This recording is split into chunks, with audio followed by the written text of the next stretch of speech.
Hello there, Drew Handish of Whiskey Lore, and time for another whiskey tasting. Today I'm going to be doing a tasting of the Dalmore Portwood Reserve. And this is a whiskey that I tasted while I was over in Scotland, really enjoyed. When I got back to the States, it was one of those where I had a price point that I didn't want to spend over $80 on a bottle of Scotch at that point. And so with this being at a price point of $99, it was always out of my price range. But then I started to loosen up my price range a little bit. Then I walked into a store one day and it was on sale in the gift box section. And it came with 2 tumblers with the stag on them. And I said, oh, $93, so I'm getting a discount on the whiskey and I'm getting the 2 glasses along with it. Even though I don't really drink Scotch out of tumblers.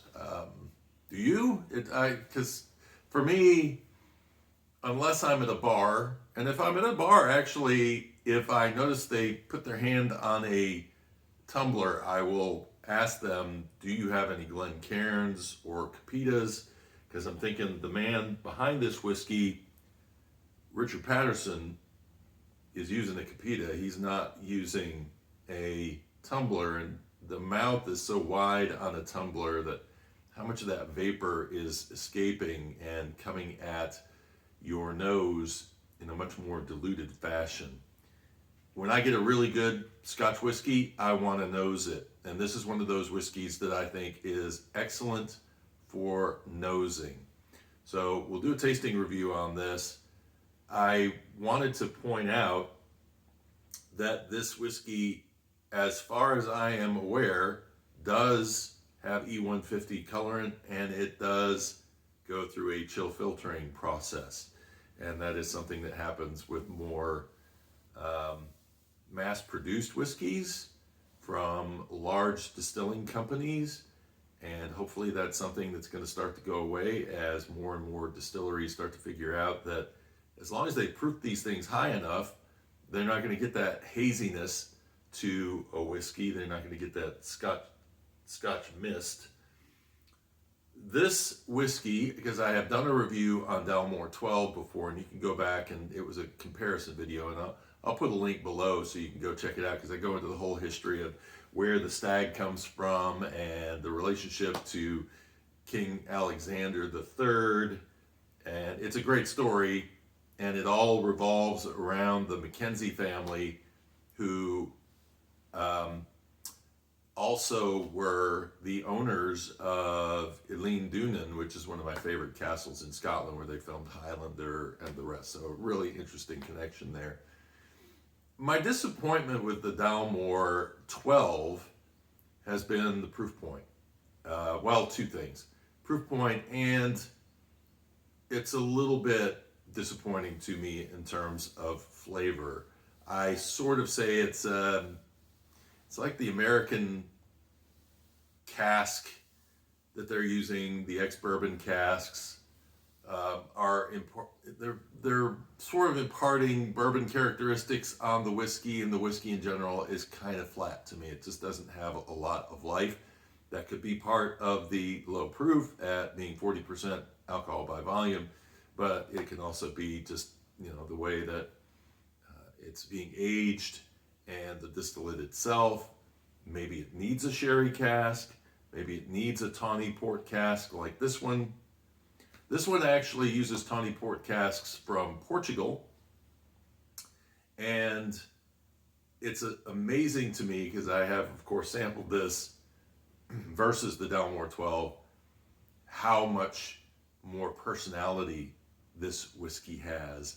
And in fact, when I did my little Dalmore 12 blend where I added some Aberlour Abuna to it, it was amazing at how well it took those sherry notes, and it just integrated really nicely with the whiskey. So I'm going to jump in, do a tasting on this one. This is at 40, it should say here, distilled, aged, and produced in Scotland. Oh, it says it somewhere. Oh, it's up on the neck. 46.5% alcohol by volume. So, give it a nosing. There's a nice little nutty character to this that is blending wonderfully with a raspberry and orange peel nose on this. Yeah, that nuttiness. It's interesting because when you first pour it, I seem to get that raspberry out front, but as you let it set for a little while, the nuttiness comes through. It's also got some of those dark fruit kind of characteristics, maybe a little plum in there. Cheers.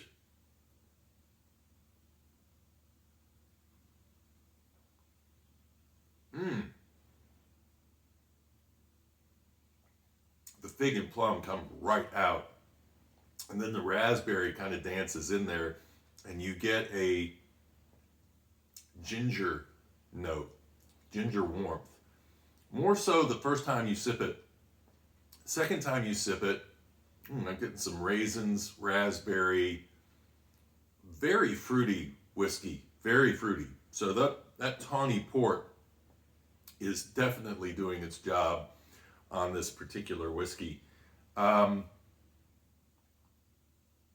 is a little bitter character that comes in there, but then it just ends up with this really, it's kind of like it's there and then it's gone, and this really nice long finish that it has goes right back to that raspberry, orange.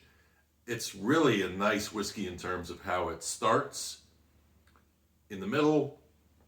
Interesting that bitter and ginger kind of pop in there oh so briefly, and then off to a nice, clean, fruity finish. Little peanut butter and jelly on the finish.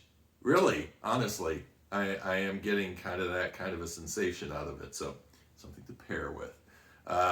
Yeah, let's start a trend: peanut butter and jelly sandwiches and Scotch whiskey. Anyway, I hope you enjoyed this. If you learned something from it, I think this is a very good whiskey, and I applaud the Dalmore for proofing this up. It'd be great if they would skip the whole adding color and the chill filtering, and maybe we can get even more flavor out of this, but it's definitely a very flavorful whiskey. And if you're into those dark fruits, I think you're going to enjoy this one. So, hey, I am glad I raised my Scotch buying point to where now I'll buy a whiskey that's $110 and below, and that'll keep working its way up. Because what happens is your collection gets big enough that you say, I don't need to keep buying more and more bottles of what you might consider value whiskeys or something that's in a medium price point. Skip buying a bottle next week and then double your price and buy something really, really good to add to your collection that's more of a treat. And to me, this is more of a treat whiskey. So until next time, cheers and Slainte.